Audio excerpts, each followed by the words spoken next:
Kasama natin ngayon ang dating Pangulo ng Pamantasan ng Lungsod ng Maynila. Siya ho ay ekonomista at professor ng Asian Institute of Management. Siya ho ay may master's degree sa Harvard Kennedy School. Ang tinutukoy ho natin si dating Undersecretary Professor Noel Laico. Mr. Professor, magandang umaga po sa inyo. Magandang umaga po, Secretary Cesar, at maraming salamat sa iyong paanyaya ngayong umaga. Marami kayo ho, ang sirkulo ho ninyo, nagbabasa ho kayo ng economic trends, nakikita ho ninyo ang sentimiento ng iba't ibang business community at nakikita nyo rin ho ang academic community. Ano ho ba ang sentimiento ho nila ngayon? Ang tinutukoy ko ay sa kasalukuyang mga investigasyon sa Senado at ngayon ay sa ICI patungkol sa flood control projects. Ano ang general sentimento ng business community ho ngayon sa ganitong issue? Kung pagbabatayan natin yung mga statements na pinirmahan at ipinakalat ng mga business organizations, makikita po natin na ang business sector ay talaga pong engaged, involved, concerned, at nangangamba sa mga pangyayari ngayong sa ating bansa. Andiyan dyan na po ang Makati Business Club, ang Employers Confederation, ang Chambers of Commerce, at ang mga pamantasan, sama-sama sila. Kung titingnan, babalikan natin yung nakaraang September 21 rally. Nationwide po yan. Libo-libo na mga mamamayan sa iba't ibang sektor ang nagsama-sama at nagpahayag na sila ay nababahala sa malawakang korupsyon. At saka hindi lamang po ngayon nangyari ito, pero parang sa ngayon ang nangyayari, ang nakikita natin ay hindi lang milyones, hindi lang bilyones, kundi trilyones ang nakikita ng mga mamamayan na nalulustay sa ating mga nakikitang korupsyon ngayon sa ating pamahalaan. At ito po, kung babalikan naman natin ang pakiramdam ng mga pangkaraniwang mamamayan, ang naririnig natin sa kanila, patas silang lumalaban at nagbabayad ng kanilang mga buwis. Kakaunti lang ang kanilang kinikita, pero ganito ang nararamdaman nila, nakikita nila, na nilulustay lamang ng mga tiwali sa ating pamahalaan. Kaya po, malaki po ang pagkabahala, malalim ang nararamdaman ng mga mamamayan. Ngayon, kung magpapatuloy pa po yan, talaga pong magpapatuloy din ang mga mamayan sa kanilang pagkilos. Para po sa mga konkreto na binabantayan ng business sector. Kahapon nga lamang po, ang palitan ng dolyar, ang piso kontra dolyar, bumababa na po. Nasa 58, kung minsan po mas mahigit pa. At ito po ang tinitingnan natin. Kapag ito ay nagpatuloy na tumaas pa, magkakaroon po yan ng epekto sa ating inflation.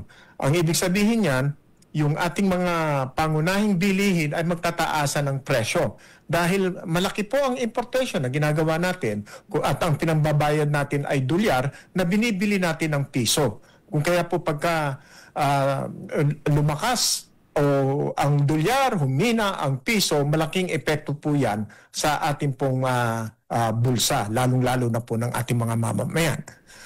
Nakita rin po natin na kahit po ang stock market hindi po makausad. In fact, bumababa at humihina ang stock index natin. Ngayon, kung titingnan natin ano ba ang mga pamantayan natin, titingnan din po natin ang inflation. Sa ngayon ay mababa pa ang inflation. Pero kung tumaas ang inflation, mararamdaman yan ng ating mga mamamayan, at kung ang mga epekto nito ay mga hulugan ng malawakang kawalan ng trabaho, magiging malalim po ang epekto niyan sa ating pong mga mamamayan. Nakikinig po ako kanina sa inyong panayam sa ating ICI, at kung tatanungin ang business sector, malaki ang tiwala ng business sector na magkakaroon ng makabuluhang pag-iimbestiga ang ICI. Pero ang ikinababahala ko lang, kung masyadong mabagal ang ICI, magkakaroon po ng talagang patuloy na pangamba ang ating mga mamamayan. Lalong-lalo na po sa business sector kasi po makikita rin nila ang kanilang mga kita ay bababa, maapektuhan. Kung kaya naghahanap ang mga mamamayan ng daglian na solusyon, pero kailangan po ay konkreto. Mapanagot yung talagang may pananagutan dito, lahat ng mga sangkot ay mapanagot, at hindi lamang po sa pamamagitan ng mga hearings, kundi magkaroon ng konkretong solusyon ang ating pong sistema na bakit nagkaganon, bakit tayo nagkaroon ng trilyones na nawawala sa ating pamahalaan samantalang tinitingnan natin ang dami dapat na checks and balance, pero bakit nakalusot pa rin ang nakawan dito sa ating pamahalaan? Kailangan po ay makita ano ang konkretong solusyon, ano ang mga nakikitang pananagot o pananagutan na isinasagawa ng pamahalaan. Kamakailan lamang ay mukhang matutuloy na po yung bagong budget, pero kasama nito ay patuloy pa rin. Marami pa rin pong mga infrastructure projects na hindi natin malaman kung ito ba ay mai-implement ng tama at hindi ito magkakaroon ng butas para po samantalahin ng mga tiwali sa ating pamahalaan. Yan po ang isa pong issue natin, ano? Meron tayong tinatalakay na mga issue ng korupsyon, pero dapat din po malaman natin ano ba ang dahilan kung bakit nagkakaroon ng puwang para po sa korupsyon ang ating pamahalaan. At makikita na rin natin dyan, naririnig natin, sabi ng COA, kakaunti lamang daw sila para mabantayan ang lahat ng ito. So, sa makatuwid, walang kakayahan ang pamahalaan na isakatuparan ang checks and balance sa ating pamahalaan. Kaya nakakabahala po yan. Napakalawak at napakaseryoso ng ating problema sa ngayon. Alright. Professor, nakita ko yung sa pagpapaliwanag ninyo yung impact sa domestic affairs ng ating bansa. Ang Pangulo sa mga susunod na buwan ay dadalo sa Asia Pacific Economic Conference at next year ay magiging host ang Pilipinas ng ASEAN Summit dito sa ating bansa. There will be more than 450 meetings from TWD's senior officials meeting, ministerial meeting, bago ang head of state meeting ho nila dito sa ASEAN. Binabanggit ko yan sapagkat ano sa tingin ho ninyo ang impact nito? Sapagkat napapanood tayo worldwide. The world is flat, and what flattens the world is the internet. Lahat ng nakikita at naririnig natin sa Senado, naririnig at nakikita sa buong mundo. So ang pangalawa kong tanong, anong impact nito sa international community? Itong nakikitang gigantic na katiwalaan sa gobyerno sa ngayon. Nag-monitor din po ako ng international media coverage noong September 21. At ang pinakamalaking focus nila ay ang korupsyon. Napakalawak po ng korupsyon sa ating bansa according to mga media coverage. At ipinakita rin po na talaga naman palang napakatalamak ng korupsyon at ang mga mamamayan ay kumikilos na. At nakita nga po natin, merong nagbanggaan. Bagamat ang ating mga protesta noong linggo ay sa malawakan, ito ay sistematiko at ito ay peaceful. Pero yung sa hapon ay meron pong kaunting kaguluhan doon at marami ang naaresto. Ngayon, ang sinasabi, ang pinofocus ng ating international media, korupsyon at ang mga mamamayan ay kumikilos na. At alam nyo naman po, hindi lang naman sa Pilipinas sensational ang ating pagbabalita, sa international ay ganun din po. Kaya ang pagdating ng ASEAN delegates dito ay magiging focus na naman po maraming magtatanong, kasama po ang international media ng mga delegado, at mag-iikot yan sa Pilipinas, mag-iikot ang mga media sa Kamaynilaan, hindi lamang po sa ASEAN, kundi sa iba't ibang lugar ng ating bansa, at makikita nila na napakarami ang mahirap. Tapos ikukumpara yan doon sa paglulustay na nababalitaan nila. Hindi po maganda sa Pilipinas yan. Kung kaya po ako po ay mas naniniwala na ang ICI, bagamat dapat naman talagang maging maingat, kailangan din po ay mas madali at konkreto ang kanilang pag-iimbestiga. At tandaan natin, yung kanilang investigasyon ay dadalhin pa sa husgado o saan mang korte na nararapat, at tatagal na naman po yan. Ngayon, kung ang mangyayari ay katulad nung nangyari nung panahon ni Napoles, si Napoles ay nakulong, pero marami po sa mga sususpetsahan na sangkot doon ay nakawala na naman. At ngayon ay nababanggit na naman ang mga pangalan ng mga politikong ito. Kaya po, kailangan ng ICI, ng pamahalaan, na mabawi ang tiwala ng mga mamamayan at ng mga sektor para po suportahan ang ating pamahalaan. Dahil ito nga po, isa po sa mga katanungan na nakarating sa akin para po sa ating panayam ngayong umaga, meron po ba tayong tinitingnan na magandang balita bago magtapos ang taon? Hari nawa po, ang ating palitan ng piso kontra dolyar ay huwag sumampa ng 59, lalo na po sa 60. At huwag na pong tumaas pa ang inflation ng mahigit po sa 2.5, at huwag pong maglabas o huwag pong lumabas na mas maraming mga mamamayan ang nawalan ng trabaho dahil po sa mga kaguluhan na nangyayari sa ating bayan ngayon. So, three indicators.